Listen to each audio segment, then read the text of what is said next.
Video में हम लोगों ने पढ़ा था अलैंगिक जनन। आज उसी चैप्टर को कंटिन्यू करते हुए आज हम लोग पढ़ेंगे सेक्सुअल रिप्रोडक्शन मीन्स की लैंगिक जनन।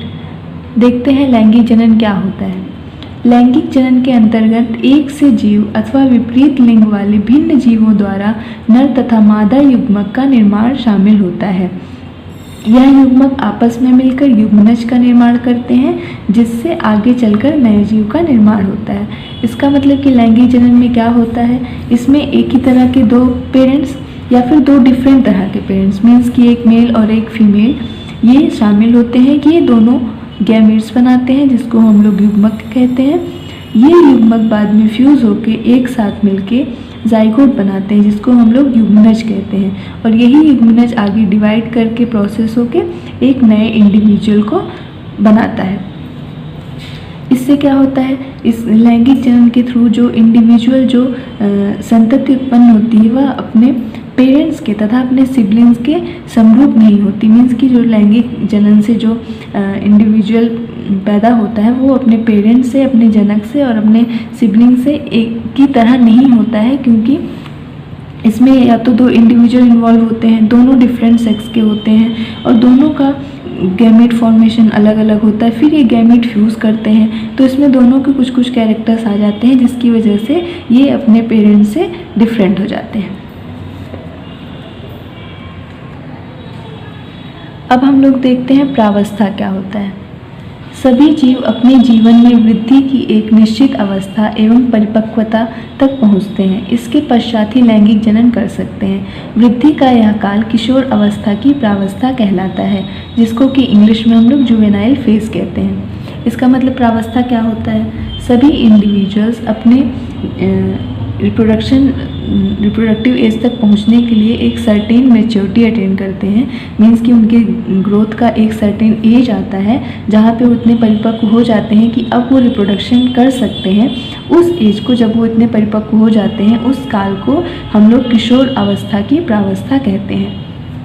प्लांट्स में इसी को यही एज जब प्लांट मैच्योर होकर अपना रिप्रोडक्शन में पार्ट ले सकता है, उस एज को उस काल को हम लोग कायिक प्रावस्था कहते हैं, वेजिटेटिव फेज कहते हैं। जैसे हम लोगों ने सेक्सुअल लास्ट वीडियो में देखा था कि प्लांट्स में हम लोग टर्म यूज़ करते हैं वेजिटेटिव रिप्रोडक्शन, तो इसीलिए यहाँ पे जो ये कायिक प्रावस्था है इसको हम लोग वेजिटेटिव फेज कहते हैं। किशोरावस्था यानी कि क्राइक प्रावस्था की समाप्ति ही जनन प्रावस्था का प्रारंभ है। इसका मतलब जब ये जुवेनाइल फेज ख़त्म होगा तभी वो इंडिविजुअल रिप्रोडक्शन कर सकता है। मीन्स रिप्रोडक्टिव एज का उसका आरंभ हो जाएगा।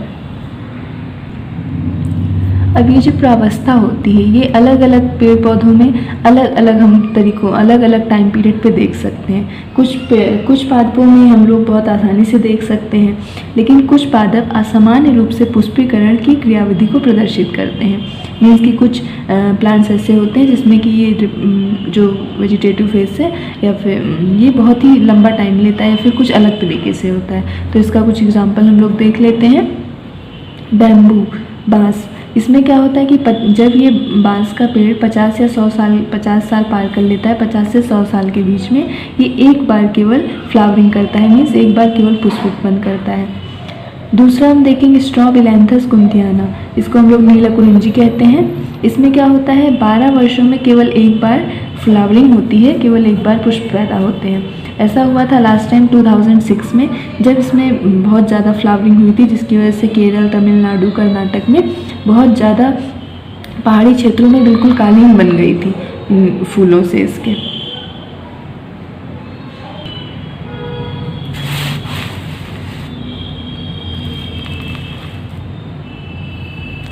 अब हम लोग देखेंगे कि जब कोई इंडिविजुअल रिप्रोडक्टिव एज में आ गया तब कुछ चेंजेस होंगे उसकी बॉडी में, और वो चेंजेस को हम क्या कह रहे हैं आइए इसको पढ़ते हैं।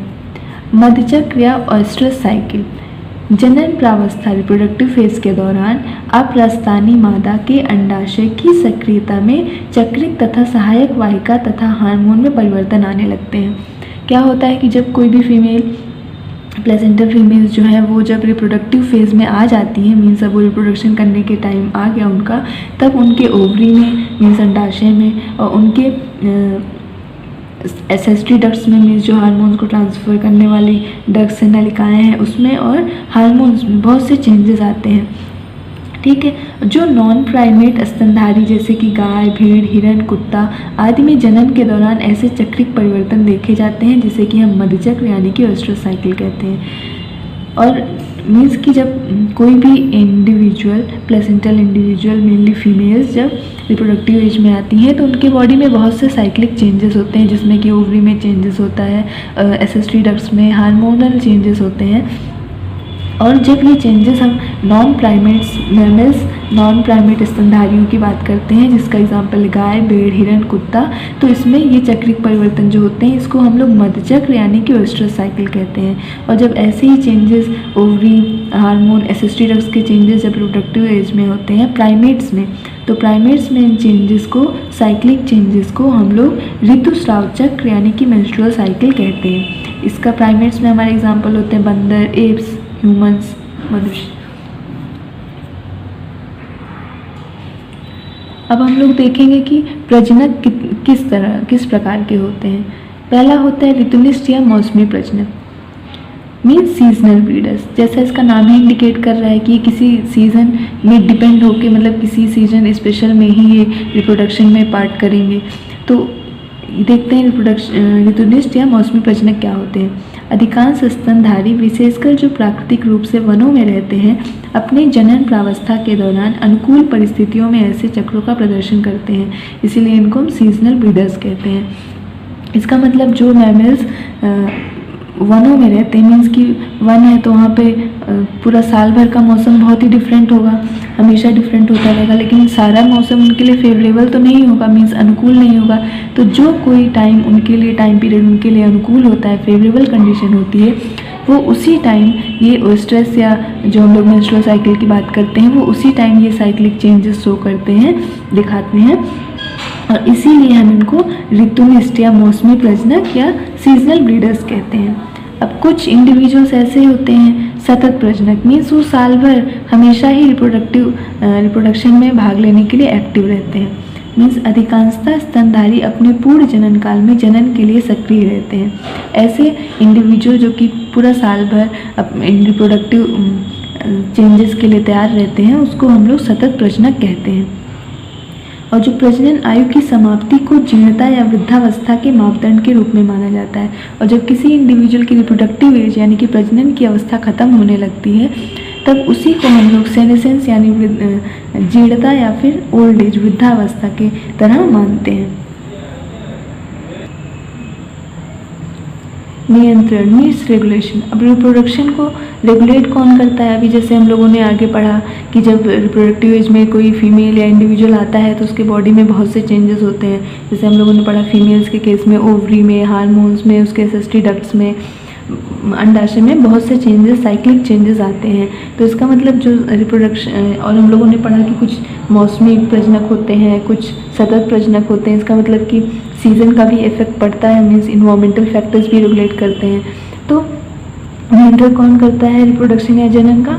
हार्मोन तथा कुछ विशेष पर्यावरणीय कारकों के बीच परस्पर क्रियाएं जीवों की जनन क्रियाओं तथा व्यवहारिक अभिव्यक्तियों को नियंत्रण करती हैं। इसका मतलब जब बॉडी में हार्मोनल चेंजेस होते हैं और जब इन्वायरमेंटल फैक्टर्स अनुकूल होते हैं, प्राकृतिक कारक जो होते हैं वो अगर अनुकूल होते हैं, तब दोनों आपस में क्रियाएं जो होती हैं वो बिहेवियरल चेंजेस भी ले आती हैं और रिप्रोडक्शन को रेगुलेट करती हैं। अब हम लोग देखते हैं कि सेक्सुअल रिप्रोडक्शन की कुछ घटनाएं, मीन्स अगर सेक्सुअल रिप्रोडक्शन हो रहा है तो उसको हम लोग 3 स्टेजेस में डिवाइड करते हैं सेक्सुअल रिप्रोडक्शन होने के प्रोसेस को। पहला है निषेचन पूर्व, दूसरा है निषेचन और तीसरा है निषेचन पश्चात। निषेचन पूर्व मीन्स प्री फर्टिलाइजेशन इवेंट, निषेचन मीन्स फर्टिलाइजेशन इवेंट और